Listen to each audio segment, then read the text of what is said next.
जब रिलेशनशिप में रहना थका देता है। कभी कभी रिलेशनशिप टूटती नहीं है, लेकिन उसमें रहना इतना भारी हो जाता है कि सांस लेना मुश्किल हो जाता है। तुम बाहर से वही हो, काम पर जाते हो, बात करते हो, हंस भी लेते हो, लेकिन अंदर से तुम बहुत थके हुए होते हो। ऐसी थकान जो ऐसी थकान जो नींद से जाती ही नहीं है। हुआ है कभी? ऑफ कोर्स होता है भाई, ये कलयुग है, इसमें तो होता ही ऐसा है मोस्टली। और नहीं भी होता है तो भी हमारा माइंड ओवर थिंक कर करके इस चीज के लिए प्रिपेयर हो जाता है कि नहीं? और ये थकान झगड़ों की वजह से नहीं होती है ना, बिल्कुल नहीं।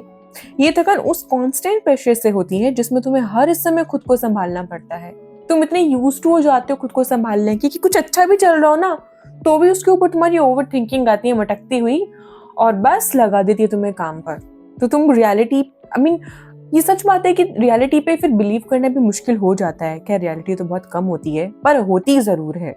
तुम सोच समझ कर बोलते हो, तुम हर मैसेज को 2 बार पढ़ते हो, तुम पहले से ही सोचते हो कि सामने वाला नाराज तो नहीं हो जाएगा। तुम अपने शब्दों से ज्यादा उसके मूड का ख्याल रखते हो। सबसे पहली बात तो क्यों रखते हो भाई? तुमने ठेका ले रखा है क्या? तुम सिर्फ अपने परिवारजनों का ठेका ले लो ना, उतना ही काफी है। पहले उनका ठेका लो कि उनको बुरा लगता है कि नहीं, और फिर आगे बढ़कर देखना। तुम वहीं से समझ जाओगे कि तुम्हें दूसरों का सोचने की जरूरत नहीं है, किसको बुरा लगता है किसको नहीं। बिकॉज जब तुम अपनी फैमिली का, अपने परिवार का, उन लोगों का जिनसे तुम प्यार करते हो, जो तुमसे प्यार करते हैं, उनका ठेका लोगे, तो और किसी की तुम्हें जरूरत पड़ेगी ही नहीं। ना इंटरेस्ट आएगा तो ना इन्वेस्ट करोगे, ना इन्वेस्ट करोगे तो ना दुखी होगे। Less is more. So family में लेस लोग होते हैं, मतलब जितने होते हैं उतने ही कंप्लीट होते हैं। I hope you getting my point. धीरे धीरे रिलेशनशिप साथ होने से ज्यादा परफॉर्मेंस बन जाती है। लुक, मुझे मेरा बेस्ट देना है ताकि उसको बुरा ना लग जाए, उसको ये ना लगे कि कहीं मैंने कमी छोड़ दी है। ओके ठीक है, यहाँ पे तुम सही सोच रहे हो, पर ये तो देखो कि सामने वाला भी सेम पेज पर है कि नहीं। क्या वो भी यही सोच रहा है या सोच रही है जैसा तुम सोच रहे हो? तुम खुद नहीं रहते, तुम वर्जन बन जाते हो जो कम सवाल करे, कम रिएक्ट करे, कम कंप्लेन करे।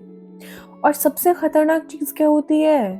तुम खुद को समझाने लगते हो कि हर रिलेशनशिप में ऐसा ही होता है, मैं ज्यादा सोच रही हूँ, थोड़ा एडजस्ट तो करना ही पड़ता है।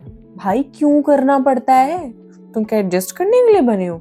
देखो, मैं एडजस्ट नहीं बोलूंगी, लेकिन मैं बोलूंगी कि कुछ आदतें जो खराब होती हैं, जिनकी वजह से जेन्युइन प्रॉब्लम होती है, उन आदतों को तुम जरूर बदल सकते हो, जो कि जरूरी भी होती हैं। आई गेस तुम्हारे लिए भी उतनी ही अच्छी होंगी।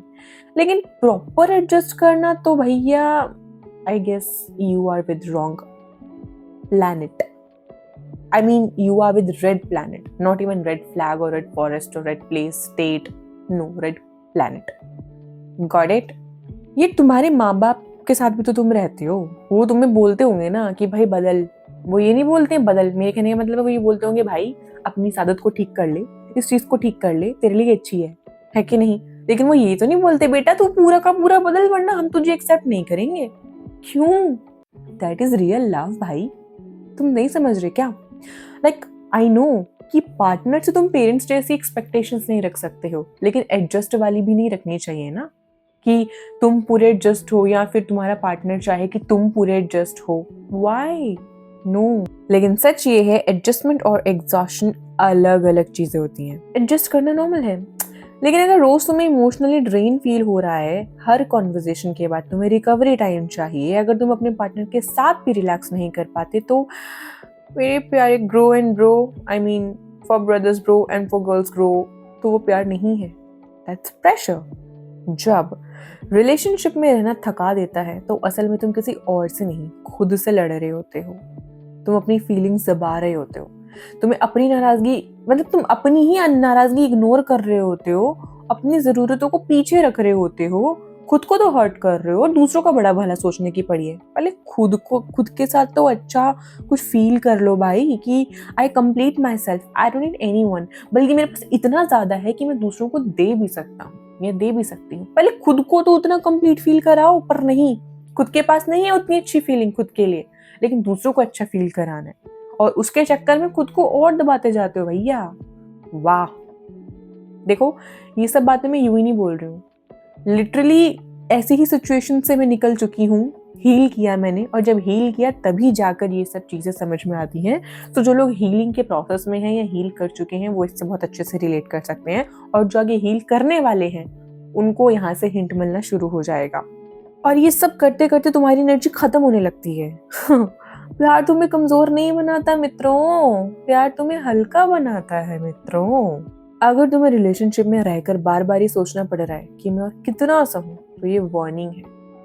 क्योंकि सही रिलेशनशिप में तुम्हें खुद को कम नहीं करना पड़ता, तुम्हें खुद को बचाना नहीं पड़ता, तुम्हें हर समय स्ट्रांग बनने की एक्टिंग नहीं करनी पड़ती है। वहां तुम थकते नहीं हो, वहां तुम सांस लेते हो, लाइक रिलैक्स। ओके, तुम्हारा नर्वस सिस्टम बहुत काम रहता है और वो सेंस कर सकता है कि okay, I am with the right person. समझ रहे हो? ऐसे पता लगता है कि तुम सही बंदे के साथ हो।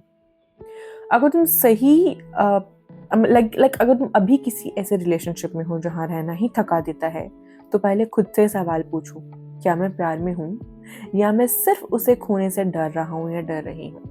क्योंकि डर थका देता है, प्यार नहीं। दैट्स हाउ तुम जान सकते हो रिलेशनशिप में रहना थका क्यों देता है।